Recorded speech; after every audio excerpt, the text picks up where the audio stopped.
नमस्कार प्यारे बच्चों, आज हम तुलसीदास के काव्य की प्रमुख प्रवृत्तियाँ कौन कौन सी है वो जानेंगे। आज के हमारे प्रश्न में प्रवृत्तियों का अर्थ होता है विशेषताएं, कि तुलसीदास की काव्य की प्रमुख विशेषताएं कौन कौन सी थी।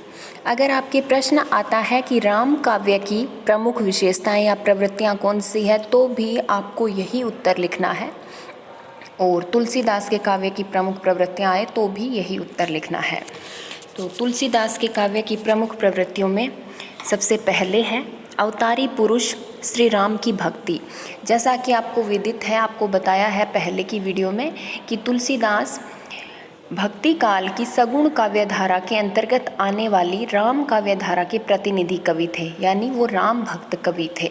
तो उनके काव्य की प्रमुख प्रवृत्ति या जो प्रमुख विशेषता है वो है अवतारी पुरुष श्री राम की भक्ति। भक्तिकालीन संत काव्य में जहाँ राम शब्द निर्गुण ब्रह्म के लिए प्रयुक्त हुआ था, वहीं सगुणोपासक कवियों ने श्री राम को विष्णु का अवतार माना है। इस प्रकार उन्होंने सगुण साकार राम की ही उपासना की है।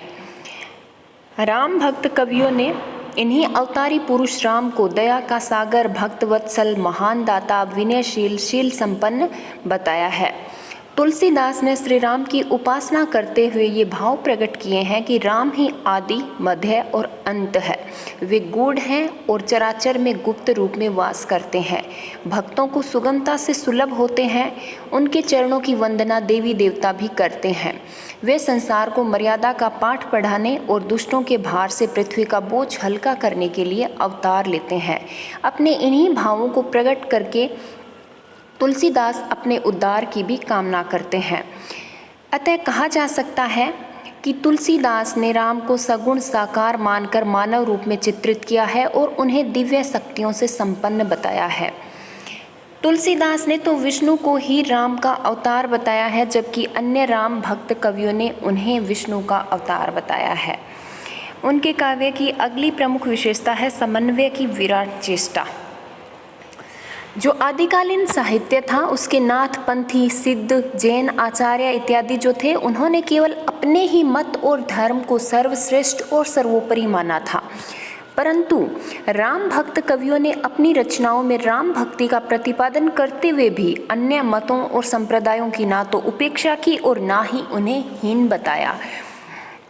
जैसे तुलसीदास जी हैं, उन्होंने शैव मत और राम मत में समन्वय स्थापित करने के लिए स्वयं श्री राम के मुख से यह कहलवाया है, शिव द्रोही मम दास कहावा, सो नर मोही सपने हूँ नहीं पावा। कि जो शिव के द्रोही हैं, जो भगवान शिव की उपासना नहीं करते, उनके प्रति विद्रोह की भावना रखते हैं, वो नर मुझे सपने में भी प्राप्त नहीं कर सकता। तुलसीदास ने न केवल धार्मिक भावनाओं का समन्वय किया है, बल्कि समाज के विपरीत ध्रुवों यथा ब्राह्मण और शूद्र, शैव और वैष्णव, निर्गुण और सगुण, राजा और रंक, भाग्य और पुरुषार्थ, द्वैत, अद्वैत, भोग, त्याग, देवता, राक्षस इत्यादि में भी समन्वय किया है। इनके काव्य की अगली प्रमुख प्रवृत्ति या विशेषता है भक्ति रस का प्राधान्य। निसंदेह राम काव्य में सभी 9 रसों का परिपाक हुआ है। ठीक ऐसे ही सभी 9 रसों का परिपाक हमें तुलसीदास के काव्य में देखने को मिलता है, परंतु उनमें सर्वाधिक भक्ति रस का निर्वाह हुआ है। चूँकि सभी राम भक्त कवियों ने अपनी रचनाओं में श्री राम के प्रति अनन्य भाव का प्रेम और दास्य भाव की भक्ति प्रकट की है, तो भक्ति रस को ही हम राम काव्य में अंगी रस कह सकते हैं, और यही भक्ति रस है। इसी से हमें तुलसीदास की सभी रचनाएं सराबोर दिखाई देती है। तुलसीदास ने कभी श्री राम के रूप सौंदर्य का वर्णन करके, तो कभी उनकी लीलाओं का यशोगान करके, और कभी उनके समक्ष स्वयं को दीनहीन बताकर उनकी कृपा प्राप्त करने की कामना की है। वो कभी तो बालक श्री राम और उनके अन्य 3 भाइयों को अपने हृदय में बिठाना चाहते हैं, और कभी वे श्री राम की महानता, गुरुता का वर्णन करके स्वयं को नीच और हीन बताने लगते हैं, ताकि वे श्री राम की कृपा पा सकें। वो कहते हैं, राम सो बड़ो कौन है, मोह सो कौन छोटो, राम सो खरो कौन है और मोह सो कौन खोटो। इस प्रकार रामचरितमानस में उन्होंने नवधा भक्ति को एक रूप में दर्शाया है। राम काव्य में प्राय सभी कवियों ने राम को धीरोदात्त, पराक्रमी क्षत्रिय आदि के रूप में चित्रित किया है। इसलिए राम काव्य में शांत रस, वीर रस और वात्सल्य रस का भी निरूपण हुआ है, परंतु इसमें सर्वाधिक निरूपण जो है वो भक्ति रस का ही हुआ है। अगली प्रमुख विशेषता है भारतीय संस्कृति का सरल आख्यान। तुलसीदास ने भारतीय संस्कृति के मूलभूत तथ्यों को किसी न किसी ढंग से अथवा प्रसंग के माध्यम से अभिव्यक्त किया है। उन्होंने विशेष रूप से इस बारे में ध्यान रखा है कि उनसे भारतीय संस्कृति के प्रमुख तथ्यों की अवहेलना ना हो जाए। उनके द्वारा रचित राम काव्यों में हमें पग पग पर भारतीय संस्कृति के आदर्श रूप की झलक देखने को मिलती है।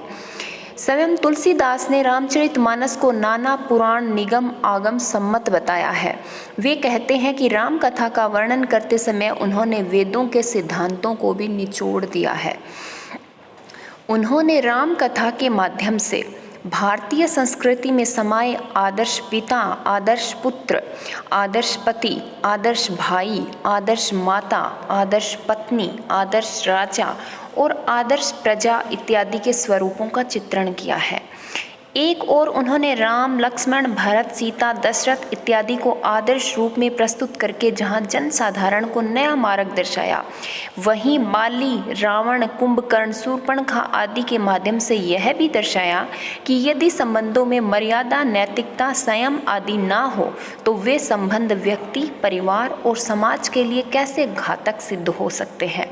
संक्षेप में हम यह कह सकते हैं कि यदि कोई व्यक्ति भारतीय संस्कृति को भली भांति समझना चाहता है तो उसे तुलसीदास द्वारा रचित राम काव्य से उत्तम दूसरा साधन नहीं मिल सकता।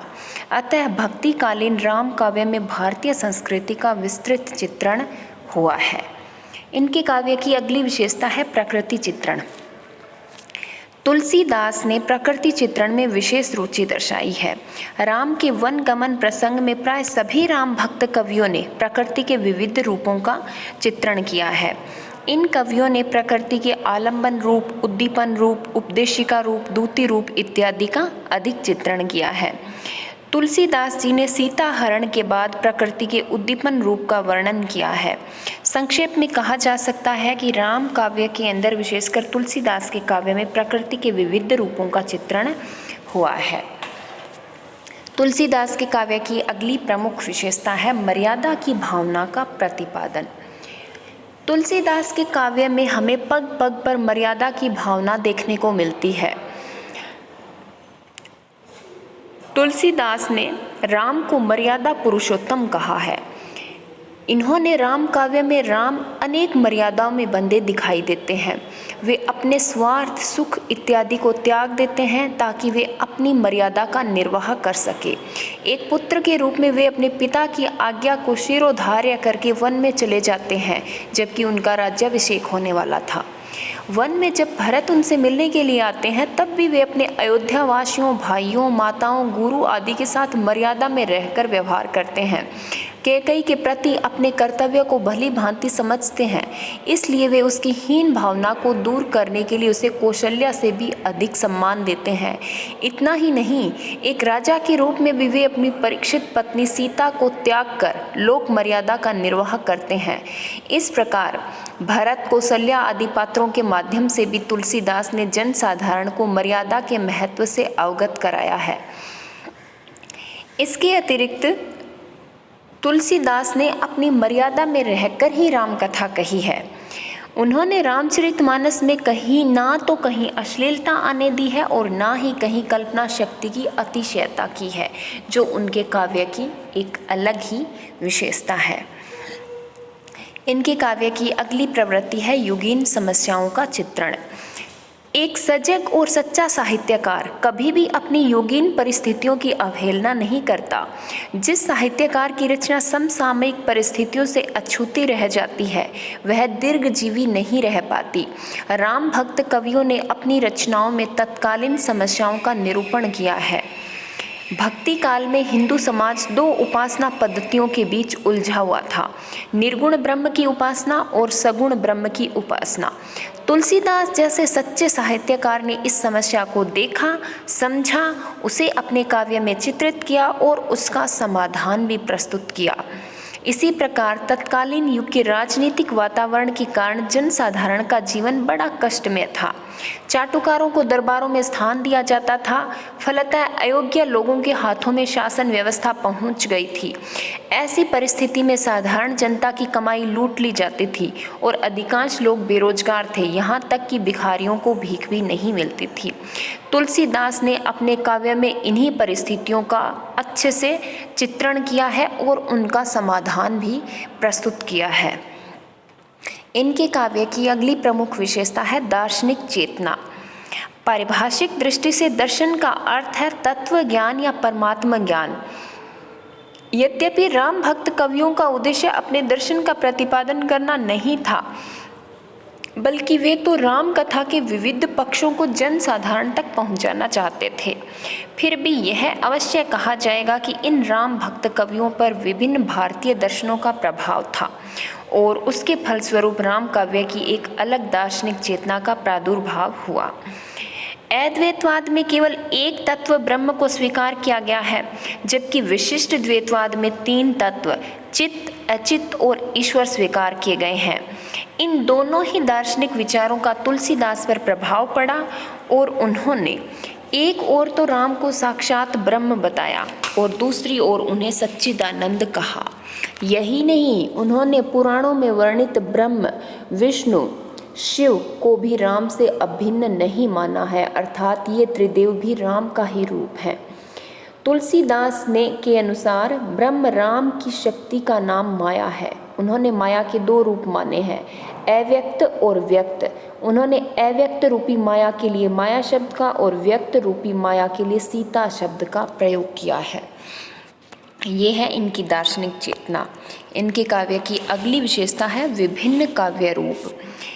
तुलसीदास के काव्य में हमें काव्य रचनाओं के विविध रूप देखने को मिलते हैं।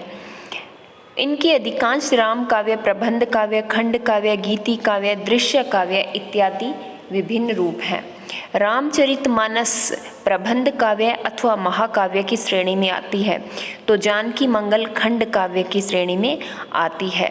इसी प्रकार गीतावली को हम गीति काव्य की श्रेणी में रख सकते हैं। तो इस प्रकार हम देखते हैं कि भारतीय काव्य में प्रयुक्त होने वाली अधिकांश काव्य शैलियाँ और काव्य रूप तुलसीदास की रचनाओं में देखने को मिलती है। इनके काव्य की अगली विशेषता है भाषा, छंद और अलंकार, यानी इनके काव्य में किस भाषा का प्रयोग हुआ, कौन से छंदों का प्रयोग हुआ और किस अलंकारों का प्रयोग इन्होंने अपनी काव्य रचनाओं में किया। तो तुलसीदास ने मुख्य रूप से दो भाषाओं में अपनी रचनाओं की रचना की, पहली अवधी भाषा और दूसरी ब्रज भाषा। इनके द्वारा रचित कवितावली, गीतावली, विनय पत्रिका इत्यादि की भाषा ब्रज भाषा है, जबकि रामचरितमानस, जानकी मंगल, पार्वती मंगल इत्यादि अवधी भाषा में लिखी गई है। परंतु यहाँ पर यह भी स्पष्ट कर देना समीचीन प्रतीत होता है कि इन्होंने अपनी रचनाओं में प्रचलित विदेशज शब्दों, क्षेत्रीय बोलियों के शब्दों का भी खुलकर प्रयोग किया है।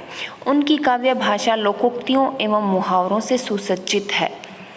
राम काव्य के अंदर और विशेषकर तुलसीदास के काव्य में विभिन्न छंदों का प्रयोग हुआ है। तुलसीदास की रचनाओं में दोहा, सोरठा, चौपाई, चौपई, हरिगीतिका, बरवे, सवैया, कवित इत्यादि छंदों का प्रयोग हुआ है। तुलसीदास ने अपनी रचनाओं में अनेक अलंकारों का प्रयोग किया है। यदि देखा जाए तो उन्होंने अपने काव्य में सभी प्रकार के शब्दालंकार और अर्थालंकार के जो उदाहरण हैं वो खोजे जा सकते हैं। परंतु यहाँ पर यह भी स्वीकार करना होगा कि तुलसीदास ने अलंकार प्रियता भावाभिव्यक्ति में कहीं भी बाधक नहीं बनती, यानी इन्होंने अलंकारों का जो प्रयोग किया है वो अलंकारों का प्रयोग तुलसीदास की भावाभिव्यक्ति में कहीं पर भी बाधा उत्पन्न नहीं करती है। उन्होंने अनुप्रास, यमक, श्लेष, पुनरुक्ति, प्रकाश, विभावना, दीपक, प्रतीप, उपमा, उत्प्रेक्षा, अन्योक्ति, संदेह इत्यादि अलंकारों का विशेष रूप से प्रयोग किया है।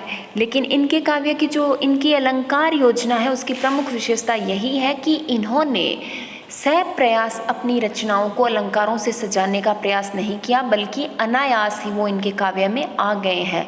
यानी इनकी जो अलंकार प्रियता है वो इनकी भावों की अभिव्यक्ति में बाधक नहीं बनती, जैसे कि हमें केशवदास की रचनाओं में देखने को मिलता है। केशवदास की राम भक्ति पर आधारित रचना जो रामचंद्रिका है उसमें उनका जो अलंकार प्रियता है, अलंकारों के प्रति मोह है, वो कहीं कहीं भावों की अभिव्यक्ति में बाधक बनती प्रतीत होती है। ऐसा हमें तुलसीदास के काव्य में कहीं पर भी देखने को नहीं मिलता है। तो ये थी तुलसीदास के काव्य की प्रमुख विशेषताएं या प्रवृत्तियां। और यही प्रश्न अगर आपके आता है कि राम काव्य की विशेषताएं या प्रवृत्तियां कौन सी है, तब भी आपको यही उत्तर लिखना है। धन्यवाद।